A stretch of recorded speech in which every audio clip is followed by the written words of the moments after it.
High friend, welcome to the SOC class tech. मित्रांनो, ह्या व्हिडिओमध्ये आपल्याला बघायचं आहे part 2 current electricity class 9 science Maharashtra state board. मित्रांनो, तुम्हाला जर हा लेसन पूर्ण समजून घ्यायचा असेल तर तुम्हाला हा व्हिडिओ पूर्ण पाहावा लागेल शेवटपर्यंत. आणि काही प्रश्न असतील तर तुम्ही आम्हाला व्हॉट्सअप करू शकता. सोबतच तुम्ही आम्हाला ह्या व्हिडिओच्या कमेंट बॉक्समध्ये सुद्धा लिहू शकता. आणि मित्रांनो, जर तुम्ही इतर व्हिडिओ जर बघितले नसतील आमचे तर तुम्ही व्हिडिओच्या डिस्क्रिप्शनमध्ये चेक करा. तिथं तुम्हाला सगळे व्हिडिओ मिळून जातील. तिथं लिंक दिलेली आहे, त्या लिंकवर क्लिक करून तुम्ही व्हिडिओ बघू शकता. मित्रांनो, जर चॅनल सबस्क्राईब केलं नसेल तर अगोदर सबस्क्राईब करा. सोबत बेल आयकॉन सुद्धा प्रेस करा, जेणेकरून महत्त्वाच्या व्हिडिओचा अपडेट तुमच्यापर्यंत पोहोचत राहील. सबस्क्राईब जर केलं असेल तर नक्कीच बेल आयकॉनला प्रेस करा. चला आता सुरुवात करूया. तर मित्रांनो, आपल्याला आता बघायचं आहे रेजिस्टन्स अँड ओहम्स लॉ. ठीक आहे मित्रांनो, पण सर्वात अगोदर आपण बघूया ओहम्स लॉ. तर मित्रांनो, ओहम्स लॉ आहे तरी काय. आता ओहम्स लॉ आपल्याला काय सांगतो. आता ओहम्स लॉ आपल्याला रिलेशन सांगतो कशामधलं, आय म्हणजे करंट आणि पोटेन्शियल डिफरन्स. आय म्हणजे करंट आणि पोटेन्शियल डिफरन्स यांच्यामध्ये जे काही रिलेशन आहे ते आपल्याला ओहम्स लॉ सांगतो. ठीक आहे. तर मित्रांनो, the relation between the current flowing through a wire and potential difference across the end can be obtain from the law. तर ओहम्स लॉमधून आपण काय घेऊ शकतो, तर रिलेशन घेऊ शकतो. कशाचं, तर current flowing through a wire I and potential difference across the end, म्हणजे त्याच्यामध्ये त्या दोघांचं रिलेशन आपण सांगू शकतो. मग ओहम्स लॉ काय, if a physical state of a conductor remain a constant. Physical state म्हणजे त्याचं लेंथ, त्याची एरिया वगैरे. ठीक आहे. हा रिमेन कॉन्स्टंट, हा कॉन्स्टंट असेल तर the current is directly proportional to the potential difference between the two ends. जर फिजिकल स्टेट जर कॉन्स्टंट असेल तर जो करंट असतो तो काय आहे, directly proportional to the volt आहे. म्हणजे current directly proportional to the volt. ठीक आहे, अशा प्रकारचं रिलेशन आहे. ठीक आहे, हे रिलेशन आहे त्याच्यामधलं. नंतर आपण काय करणार, I equal to k constant घेणार आणि व्ही अशा प्रकारचं नंतर रिलेशन बनणार. के कॉन्स्टंट घेतल्यानंतर के इज अ कॉन्स्टंट.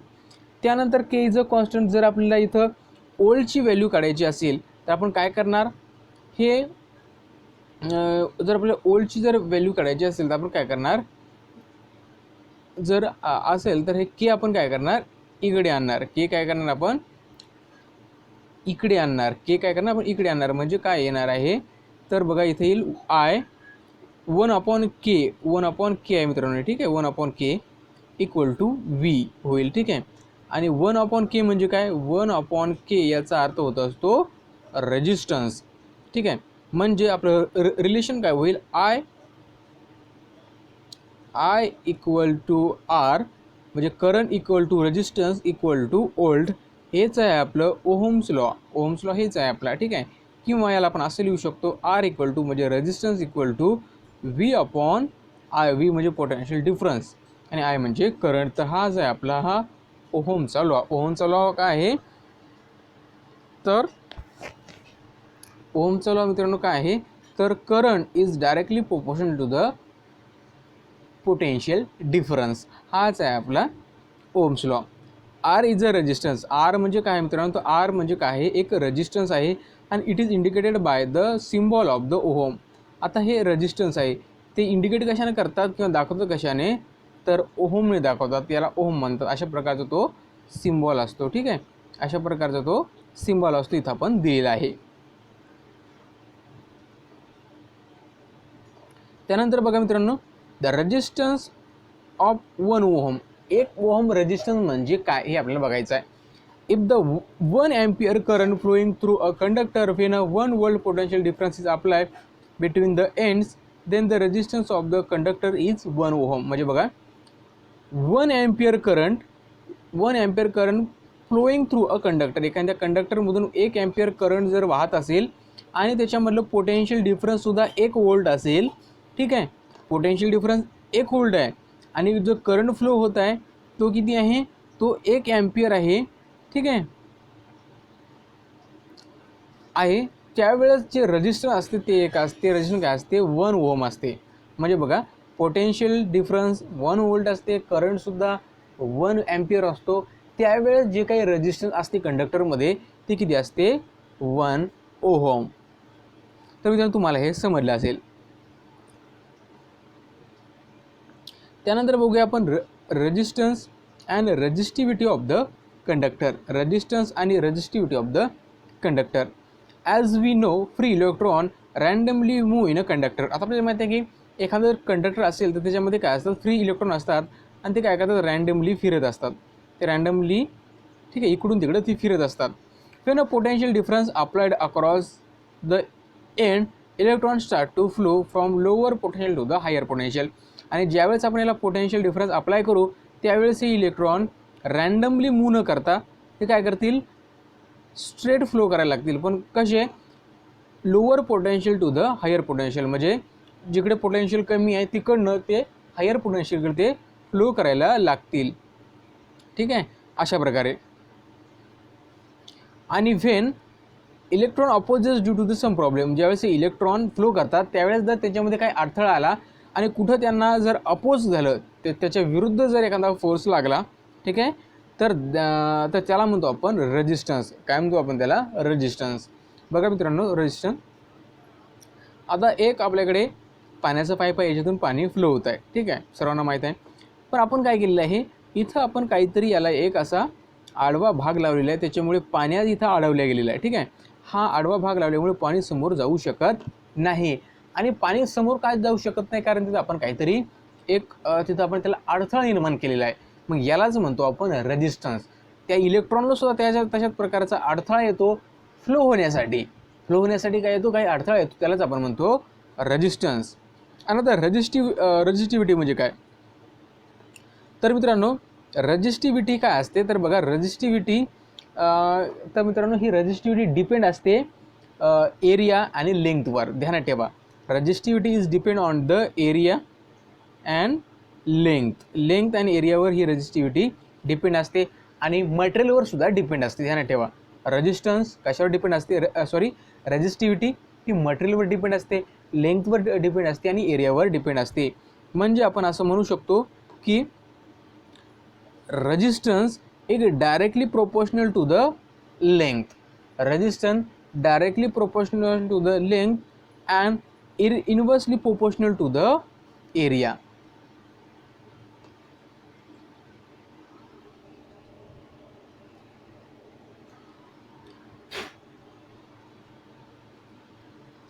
तर मित्रांनो रेजिस्टिव्हिटी काय असते directly proportional to the length असते आणि inversely proportional to the area असतो. नंतर आपण असं लिहू शकतो की resistance directly proportional to the L upon A. काय म्हणू शकतो आपण त्या रेजिस्टिव्हिटीला एल अपॉन ए असं लिहू शकतो. तर मग आपण काय करूया तिथे एक कॉन्स्टंट घेऊया. कॉन्स्टंट घेतला आपण तिथं रो. ठीक आहे रो असं आपण लिहितो हा आहे रो. रो घेतल्यानंतर आपलं इक्वेशन काय होईल R equal to rho L upon A. हा झाला आपलं रेजिस्टिव्हिटी. हे काय झाली आपली रेजिस्टिव्हिटी. मग याचा युनिट काय आहे रेजिस्टिव्हिटीचं तर ओहम मीटर. काय आहे ओहम मीटर हे युनिट आहे रेजिस्टिव्हिटीचं.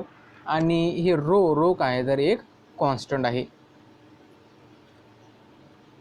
त्यानंतर बघा मित्रांनो एक सर्किट दिलेलं आहे इलेक्ट्रिक सर्किट आहे इथं आहे. आता मित्रांनो हे इलेक्ट्रिक सर्किट बघा काय दिलेलं आहे तर इलेक्ट्रिक सर्किटला काय दिलं आहे आता बघा सर्व इलेक्ट्रिक सर्किट आपण जोडलेलं आहे. इथं बॅटरीचा सेल आहे ठीक आहे.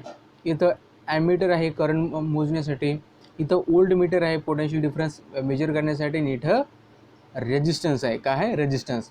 ठीक आहे ज्यावेळेस हा करंट फ्लो होईल ठीक आहे ज्यावेळेस याच्यामधनं करंट फ्लो होईल इथं आपण इथं याचा करंट मेजर करणार. त्यानंतर अक्रॉस द रेजिस्टन्स त्याचं व्होल्टेज किती आहे हे पण आपण मेजर करणार.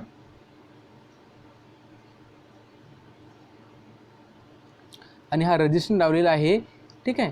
आणि रेजिस्टन्स खूप हाय व्हॅल्यूचा आहे ठीक आहे हाय रेजिस्टन्स आहे त्यामुळं त्यामध्ये करंट फ्लो होणार ते खूपच कमी असणार. तर एक सर्किट आहे याच्यामध्ये ओल्ड मीटर आहे रेजिस्टन्स आहे इलेक्ट्रिकल सेल आहे कनेक्टिंग वायर आहे. तर एक प्रकारचे एक सर्किट पूर्ण होईल. ठीक आहे मित्रांनो. तर बघा मित्रांनो पहिला क्वेश्चन आहे point out the mistake in the figure above. आता वरच्या चित्रामध्ये आपल्याला काय काय मिस्टेक दिसतात ते आपल्याला सांगायचं आहे. बघा मित्रांनो, तर बघा पहिल्या याच्यामध्ये मिस्टेक काही नाही, कारण बघा जे की असतात आपल्या घरच्या की, ठीक आहे, लॉकच्या, त्या मेटलच्या असतात, त्याच्यामधून करंट फ्लो होतो, म्हणजे इथं सर्किट आपलं पूर्ण झालेलं आहे आणि बल्बसुद्धा तिथं लागलेला आहे. बरोबर आहे. इथं सुद्धा सर्किट पूर्ण झालेलं आहे, म्हणजे हा सुद्धा बरोबर आहे. इथं मात्र बघा सर्किट पूर्ण असून बल्ब लागलेला नाही. सर्किट पूर्ण आहे पण बल्ब लागलेला नाही, म्हणजे ही इथं एक आपल्याला म्हणू शकतो की इथं आपलं काय आहे, एक मिस्टेक आहे. देन इथं बघा मित्रांनो, हा रबरचा पीस आहे. रबरच्या पीसमधून इलेक्ट्रिसिटी कंडक्ट होते का, फ्लो होते का, तर इलेक्ट्रिसिटी फ्लो होत नाही, म्हणजे हे सुद्धा आपले मिस्टेक आहे. म्हणजे दोन इथं मिस्टेक आपल्याला दिलेले आहेत. Then why are the bulb in the figure B C and D, B C and D below not lighting up, म्हणजे लागलेले का नाही ते आपल्याला सांगायचं आहे. तर बघा मित्रांनो, बी सी डी बघा, इथं याचं वायर इथं ब्रेक झालेलं आहे, त्यानंतर याचा वायर इथं ब्रेक झालेला आहे, आणि इथं बघा इथं पोटेन्शियल डिफरन्स म्हणजे आपल्याला काय करतो असतो, अक्रॉस द एंड चेक करत असतो. पण इथं काय केलेलं आहे, जे करंट आहे ते एकाच टोकाकडून घेतलेलं आहे, म्हणजे सर्किट इथं पूर्ण झालेलं आहे का नाही, ठीक आहे. म्हणजे आपल्याला दोन टोकं घ्यावं लागतात. कशाचे, तर त्या सेलचे. पण इथं तसं नाही, म्हणजे हे सुद्धा हे आपल्याला, कारण इथं इथं सर्किट पूर्ण झालं नाही, इथं ब्रेक आहे वायर, इथं पण ब्रेक आहे. त्यानंतर आपल्याला बघायचे symbol for component of electrical circuit and their uses. आता जे इलेक्ट्रिकल सर्किट असतात त्याच्यामध्ये वेगवेगळे सिम्बॉल आपण यूज करतो, ठीक आहे. तर ते सिम्बॉल कसे आहेत ते बघूया.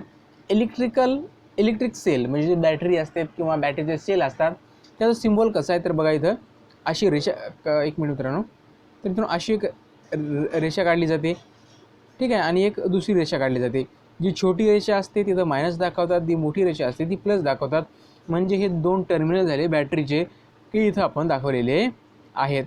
To apply the potential difference between the two ends of the conductor, म्हणजे आपल्याला पोटेन्शियल डिफरन्स जर अप्लाय करायचा असेल तर आपण सेलचा वापर करतो, त्याचा सिम्बॉल इथं आपल्याला दिलेला आहे. त्यानंतर battery of number of the cell, जर बॅटरी आपण जोडल्या असतील तर अशा प्रकारे दाखवतो, एक मोठा सेल, नंतर बारीक, त्याच्यानंतर पुन्हा एक रेषा मारतो, अशा प्रकारे आपण करतो, आणि जेवढं आपल्याला दाखवायचे आहे तेवढं आपण त्याला बॅटरी कनेक्ट करू शकतो. To apply the larger potential, जर आपल्याला जास्त पोटेन्शियल डिफरन्स द्यायचा असेल तर आपल्याला एकापेक्षा जास्त सेल लावावे लागतात. देन ओपन टॅब की और प्लग की, बघा हे की आहे इथं तुम्हाला दिसते, बघा मित्रांनो ही की आहे. बघा ज्यावेळेस असं रेषा काढल्या आणि ब्रॅकेटमध्ये ज्यावेळेस आपण करतो ही झाली की, पण ही की कशी आहे, ओपन की आहे. ओपन की म्हणजे आपण बघतो स्विच आपण बऱ्याच वेळा चालू करतो, बंद करतो, ठीक आहे. बंद केलं म्हणजे इलेक्ट्रिसिटीचं वहन होणार नाही. अशाच प्रकारे स्विच ओपन आहे म्हणजे इलेक्ट्रिसिटीचं वहन होणार नाही. To stop the flow of the current, म्हणजे फ्लोचा करंट स्टॉप करण्यासाठी आपण ओपन कीचा उपयोग करतो. त्यानंतर खाली आपल्याला दिसते की इथं क्लोज की आहे, मग त्याच्यामध्ये एक असा बारीक पॉईंट दिला जातो, म्हणजे हे होईल क्लोज की, म्हणजे त्याच्यामधनं करंट फ्लो होणार, ठीक आहे. त्यानंतर कनेक्टिंग वायर मित्रांनो अशा प्रकारे सरळ आपण दाखवतो. पण बघा मित्रांनो, एक वायर असा काढलेला आहे आणि एकमेकाला कनेक्ट नाही आहे, त्याच्या वरनं गेलेला आहे, तर आपण अशा प्रकारे त्याला दाखवतो, म्हणजे दोघांचा काही संबंध त्याच्यामध्ये नाही असं त्याला आपण दाखवत असतो. जसं की दिलेलं आहे क्रॉसिंग वायर, म्हणजे दोन वेगवेगळे वायर आहेत, ते फक्त एकावरनं गेलेले आहेत, म्हणजे एकाला कनेक्ट नाही ते, ठीक आहे. मग दाखवण्यासाठी आपण त्याचा असा वापर करत असतो.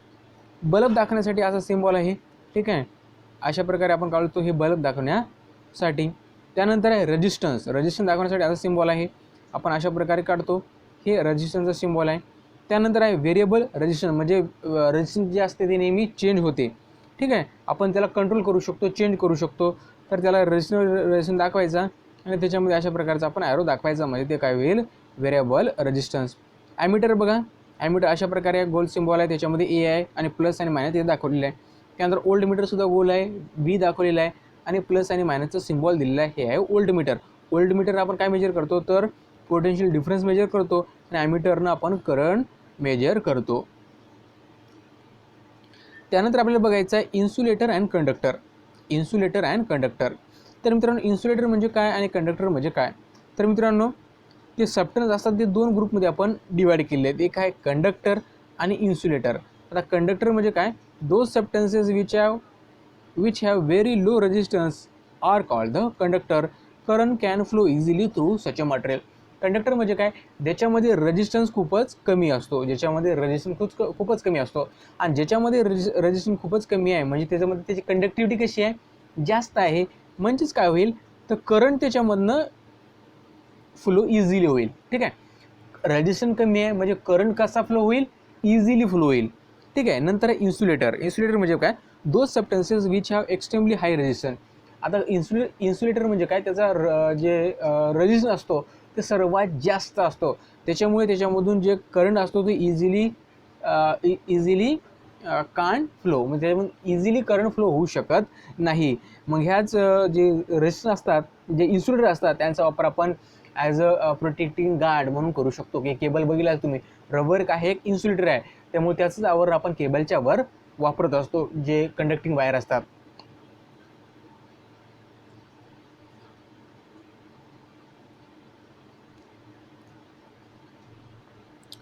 तर why are the some of the substance conductor and while other are insulator. तर मित्रांनो, काही सबस्टन्सेस कंडक्टर काय आहेत आणि काही सबस्टन्सेस इन्सुलेटर काय आहे. तर मित्रांनो बघा, हे समजण्या अगोदर बघा, समोरच्या लेसनमध्ये तुम्हाला नंतर बघायला भेटेल किंवा तुम्ही 8वीमध्ये बघितलं असेल की जो ॲटम असतो, ॲटमच्या शेवटच्या याच्यामध्ये किती आहेत, ठीक आहे, फ्री इलेक्ट्रॉन किती आहेत, त्याच्यावर डिपेंड असते की त्याच्यामधून इलेक्ट्रिसिटी फ्लो होणार की नाही. जर बाहेरचा ऑब्जेक्ट जर फुल झाला किंवा जेवढे इलेक्ट्रॉन पाहिजे तेवढा असेल तर तो काय बनेल, तो इन्सुलेटर बनेल, त्याच्यामधून इलेक्ट्रॉन फ्लो होणार नाहीत, म्हणजे करंट फ्लो होणार नाही. Why can our body conduct the electricity. आपली बॉडी इलेक्ट्रिसिटी कंडक्ट का करते. तर मित्रांनो बघा, आपली बॉडीमध्ये फ्लुइड आहेत, आहे की नाही, तर फ्लुइडमधून सुद्धा इलेक्ट्रिसिटी कंडक्ट होते. ठीक आहे, म्हणून ठीक आहे. तर मित्रांनो, या थोडक्यात माहिती आपण बघितली. त्यानंतर आपल्याला बघायचं आहे system of register and effective resistance. आता जे रजिस्टर असतात, रजिस्टर म्हणजे काय, तर एक प्रकारचा अडथळा कशाला, करंटला. ठीक आहे. तर मित्रांनो, रजिस्टर जे असतात ते आपण कशा प्रकारे सर्किटमध्ये जोडू शकतो. तर मित्रांनो, ते रजिस्टर असतात ते आपण दोन प्रकारे जोडू शकतो. एक पॅरलल म्हणजे बघा, आणि एक सिरीजमध्ये. बघा आता हे बघा मित्रांनो, दाखवतो तुम्हाला.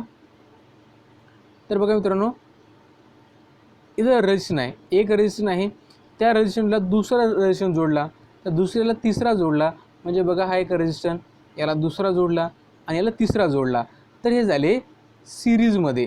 आणि पॅरलल कधी होतील, ज्यावेळेस आपण हा कंडक्टिंग वायर आहे, हा पहिला रजिस्टर जोडला, हा दुसरा जोडला आणि हा तिसरा जोडला, म्हणजे हे झाले पॅरलल रेजिस्टन्स. ठीक आहे, म्हणजे रजिस्टर आपण दोन प्रकारे जोडू शकतो, एक पॅरलल आणि एक सिरीजमध्ये. तर बघा, पॅरलल जोडल्याने काय होते आणि सिरीजमध्ये जोडल्याने काय होते. तर बघा मित्रांनो, इथं रजिस्टर तुम्हाला दिसतंय, इथं रजिस्टर आहेत R1, R2 आणि R3. हे काय आहेत, रजिस्टर आहेत आणि कसे जोडलेले आहेत, सिरीजमध्ये जोडले आहेत, म्हणजे एकमेकाला जोडले आहेत. इथं की आहे, इथं बॅटरी आहे, इथं ॲमीटर आहे, इथं वोल्ट मीटर आहे, जोडलेले आहे. ठीक आहे मित्रांनो, आणि इथं दोन टोक दिलेले आहेत, C आणि D. तर बघा मित्रांनो, तर आपलं काय करायचं आहे, आता बघा आता मित्रांनो, V1 म्हणजे इथं व्होल्टेज किती असेल, R1 रजिस्टर नंतर, तर ते असेल V1, बरोबर आहे. R2 नंतर किती असेल, V2, आणि R3 नंतर किती असेल, तर V3. हे असेल तिथलं व्होल्टेज. मग जर आपलं व्होल्टेज जर काढायचं असेल तर आपण कसं काढणार, तर V = V1 + V2 + V3 असं केलं. याला इक्वेशन नंबर आपण 1 दिलेलं आहे. ठीक आहे. पण रेजिस्टन्स, आता रेजिस्टन्स आपण दाखवलेलं RS म्हणजे काय, रेजिस्टन्स इन अ सिरीज. ठीक आहे, हे ध्यानात ठेवा. तर रेजिस्टन्स इन अ सिरीज.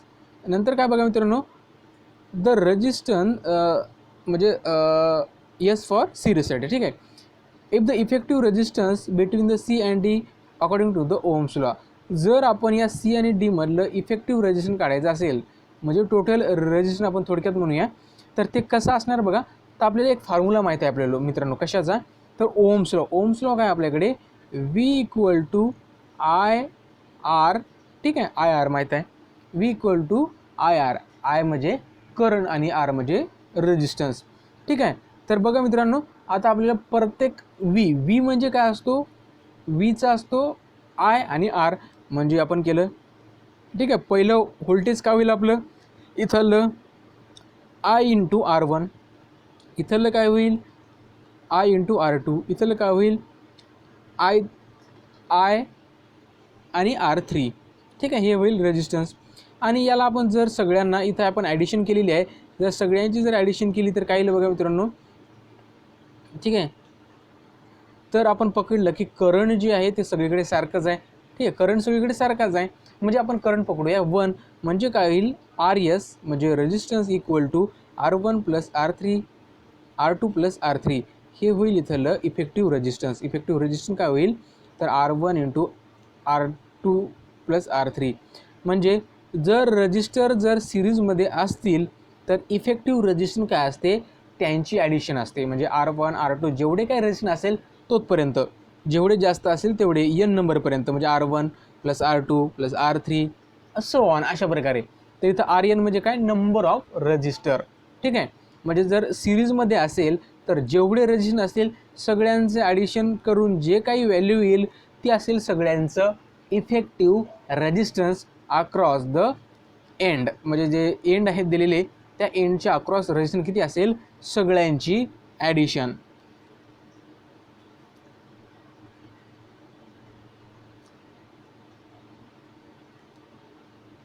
तर मित्रांनो, if the resistor are connected in a series, resistor जर आपण सिरीजमध्ये जोडलं तर काय होईल बघा मित्रांनो, the same current flow through a each resistor. यानं काय होईल की same current flow through a each resistor, सगळ्यामधनं सारखाच करंट फ्लो होईल, ठीक आहे. करंट सारखाच फ्लो होईल म्हणून आपण करंटचं हे बघितलं होतं मित्रांनो, करंट आपण त्याच्यामध्ये 1 पकडला होता. The effective resistance of a register is equal to the some of their individual resistance. Effective resistance किती असेल, सगळ्यांची addition. Effective resistance in a series किती असतो, ते असतं सगळ्यांची ॲडिशन, ठीक आहे.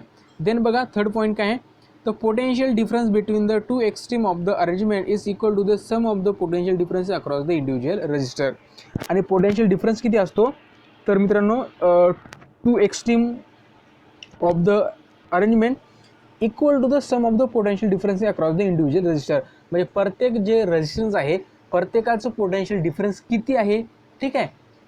R1 रजिस्टरच्या नंतरचं किती आहे, R2 नंतर किती आहे, R3 नंतर किती आहे, त्या सगळ्यांची ॲडिशन म्हणजे पोटेन्शियल डिफरन्स असणार, ठीक आहे, सगळ्यांची addition.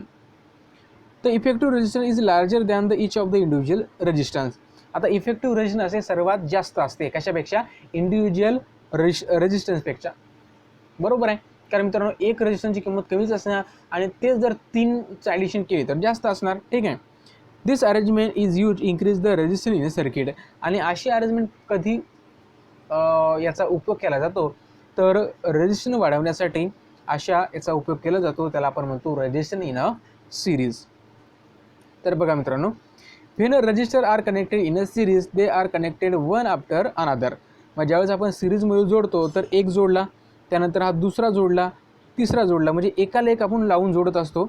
If any one of them does not function the circuit break and there is a no flow of the electricity. आणि या तिन्हीपैकी जर एक जरी खराब झाला तर करंट फ्लो होणार नाही आणि सर्किट काय होईल, आपलं ब्रेक होईल. If the bulbs are connected in a series, जर बल्ब जर आपण सिरीजमध्ये कनेक्ट केले तर काय होईल बघा मित्रांनो, they will both give a less light if they had been connected individually. बघा मित्रांनो ते काय देईल, दोन्हीही आपल्याला खूप कमी लाईट देईल. 3 bulbs are connected in a series their light output will be decrease further. आणि जेवढे लाईट आपण एकानंतर एक लावत जाणार सगळ्यांचा जो लाईट आहे, सगळ्यांचा प्रकाश आहे ते कमी होत जाणार, कारण तिथं जे करंट आहे ते कमी होणार, जे पोटेन्शियल डिफरन्स आहे ते पण तिथं कमी होणार आणि जे रेजिस्टन्स आहे ते वाढत जाणार.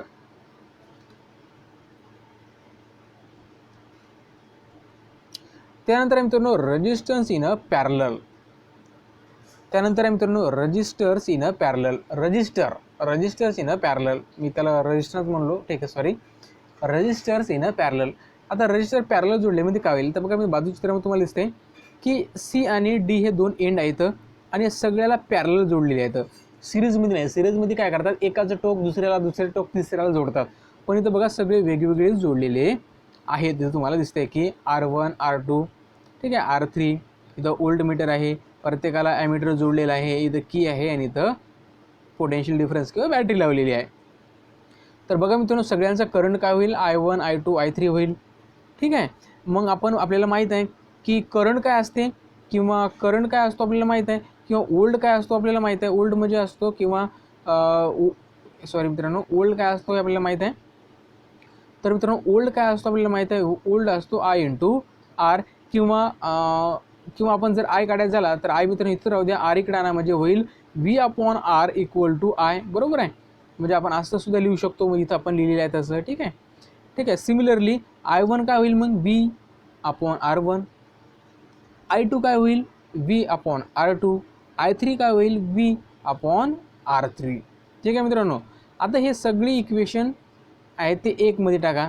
काय होईल मग V upon R P, V upon R P म्हणजे हे झालं, त्याला आपण म्हणूया हे झालं आपलं करंट. ठीक आहे, त्यानंतर इक्वल टू सगळ्यांची ॲडिशन केली. सगळ्यांची ॲडिशन केल्यानंतर आपल्याला बघितलं की जे करंट आहे ते आपण जे ओल्ड आहे ते सेम राहणार. त्याला आपण जर 1 कन्सिडर केलं तर आपला फॉर्म्युला इथं दिसतो मला 1 upon R P equal to 1 upon R1 plus 1 upon R2 plus 1 upon R3.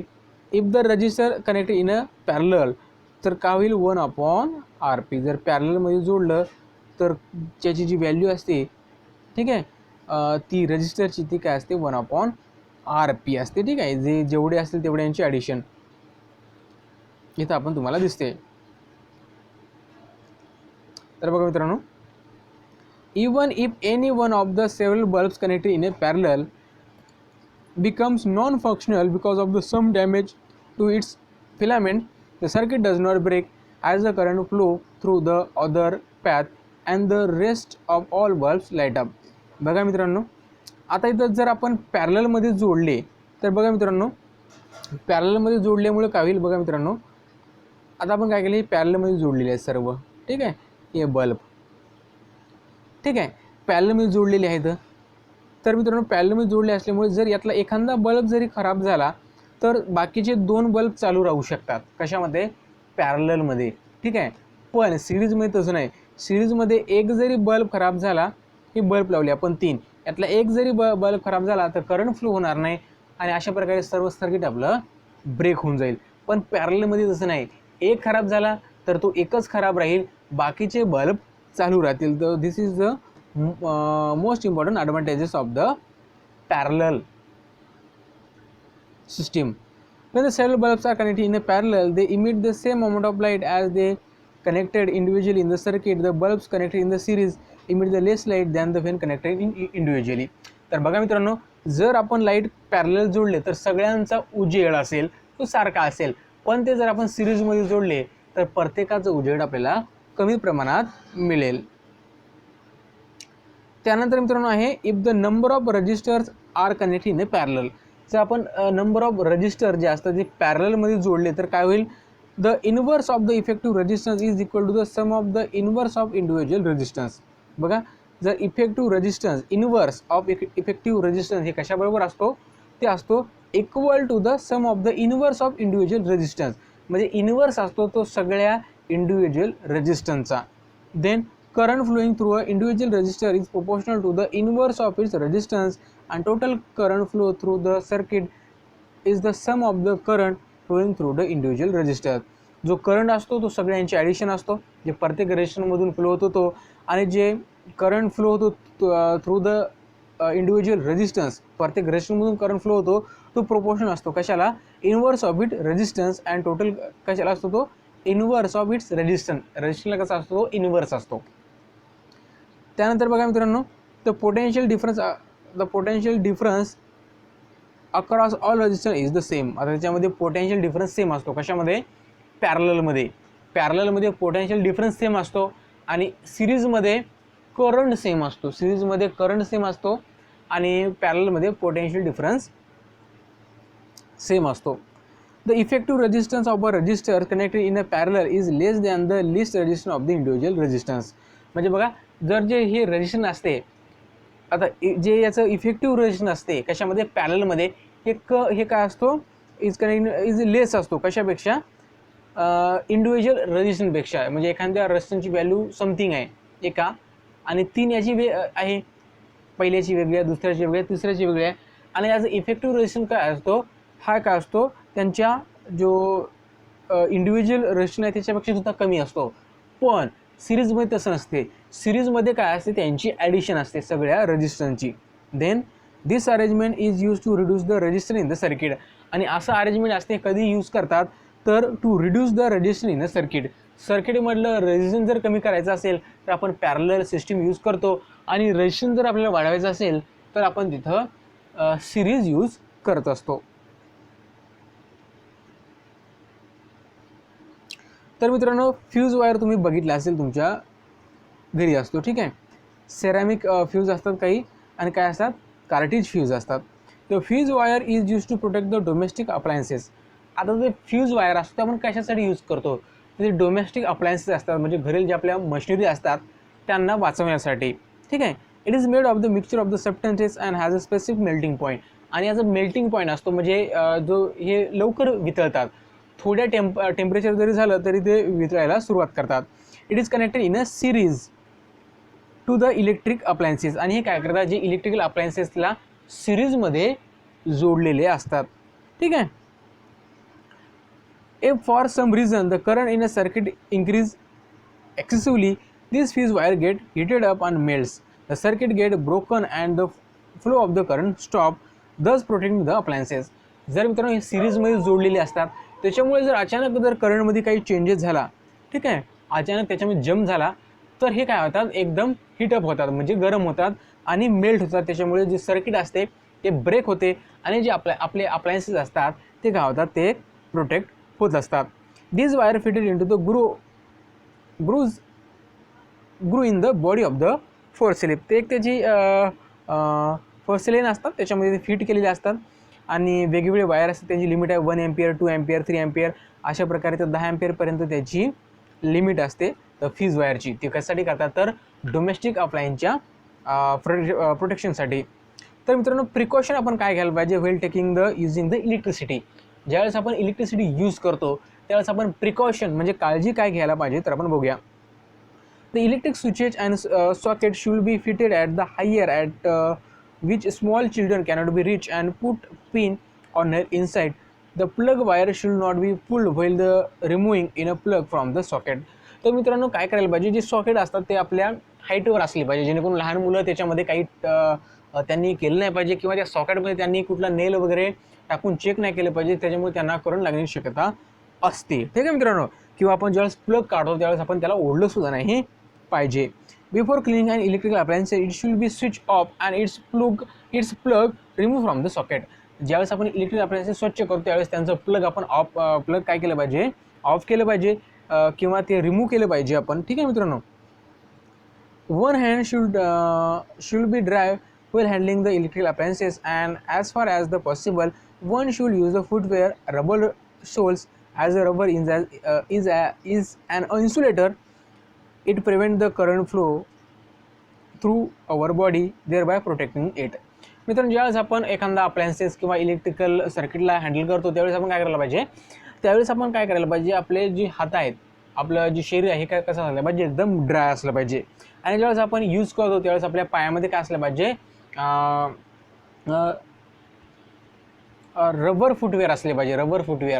Rubber footwear असले पाहिजे जेणेकरून आपलं जे जर आपल्याला करंट लागला तर तो आपल्या बॉडीमधून फ्लो होणार नाही त्याच्यामुळे सर्किट ब्रेक होणार त्याच्यामुळे आपला जीव वाचू शकतो. जर आपल्या बॉडीमधून करंट फ्लो झाला तर आपला मृत्यू होऊ शकतो.